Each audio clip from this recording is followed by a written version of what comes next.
আসসালামু আলাইকুম ওয়া রাহমাতুল্লাহ।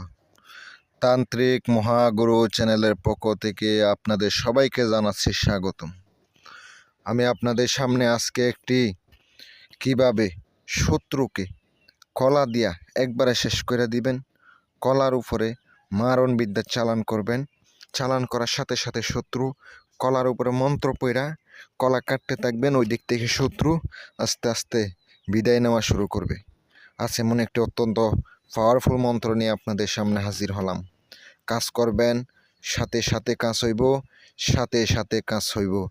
যারা প্রয়োজনে ব্যক্তিগত কাজের জন্য দূর থেকে বড় বড় কাজ কইরা থাকি, চালানি কাজ কইরা থাকি, এগুলো আপনারা করাইতে পারেন, তদবিরও নিতে পারেন। গ্যারান্টি দিয়ে কাজ করে দেব, 100 কাজ করে দেব। ভিডিওটা শুরু করি। আজকের ভিডিওটা ধৈর্য সহকারে দেখেন। মন্ত্রটিতে স্ক্রিনে দেখতে পাচ্ছেন, মুখে একবার বলে দেব, মুখে একবার বলে দেব, শুনবেন, কাজ করবেন, কাজ হইব।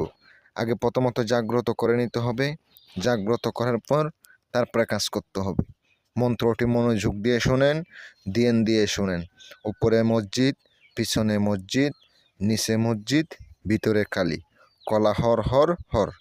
এই মন্ত্রটি অবশ্যই বলতে হবে। অমুকের পুত্র অমুক, মন্ত্র শেষে অবশ্যই বলতে হবে। এটা না বললে অবশ্যই কাজ হবে না। মন্ত্রের শেষে অবশ্যই শত্রুর নাম ও তাহার বাবার নাম নিতে হবে। অমুকের পুত্র অমুক মানে হচ্ছে শত্রুর বাবার নাম, শত্রুর নাম অবশ্যই নাম নিতে হবে।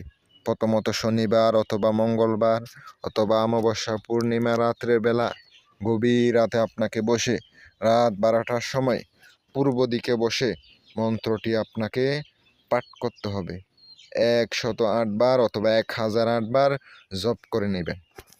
দেন দিয়ে চোখ বন্ধ অবস্থায় জপ করতে হবে। চোখ বন্ধ অবস্থায় আপনি জপ করবেন মন্ত্রটি। এবার আপনার কাজ শেষ। আপনাকে প্রথমত এক দামে কলা আনতে হইব। আনার পরে একটা আপনি চাক্কু নেবেন। চাক্কু নেওয়ার পরে আপনি অবশ্যই শত্রুর নাম, বাবার নাম, তার চেহারা যদি কল্পনা করতে পারেন অনেক ভালো হবে। একটা ছবি সামনে রাখবেন, তার ছবি সামনে রেখে মন্ত্রটি অবশ্যই একবার পাঠ করবেন। কি কি লাগবে বলে দিতেছি। 3টা মসজিদের মাটি আনাইয়া তারপরে আঁকাইতে হইব। আঁকাইয়া মসজিদ আঁকাইয়া তারপরে আপনাকে কলাটি অবশ্যই সামনে রাখতে হইব। মসজিদের বুকে আপনাকে রাখিয়া, কলাটি রাখিয়া কাঁচি দিয়া অথবা চাক্কু দিয়া মন্ত্র একবার পাঠ করবেন, একটি কইরা ফুঁক দেবেন, কলা কাটতে থাকবেন। 21 বার পাঠ করবেন, 21টা ফুঁক দেবেন, কলা কাটবেন। কলা কাটার পরে এগুলো তার চলাচল রাস্তায় ফেলে দিয়ে আসবেন। এটা একটা গুরু মন্ত্র। দেখবেন শত্রু আস্তে আস্তে একবারে শেষ হয়ে যাচ্ছে। এর উপরে এমন একটা জিনিস চালান হয়ে যাবে, আপনি বুঝতেও পারবেন না। আমি অনুমতি দিলাম, খারাপ কাজে ব্যবহার করবেন না। ভালো থাকবেন, সুস্থ থাকবেন। আসসালামু আলাইকুম।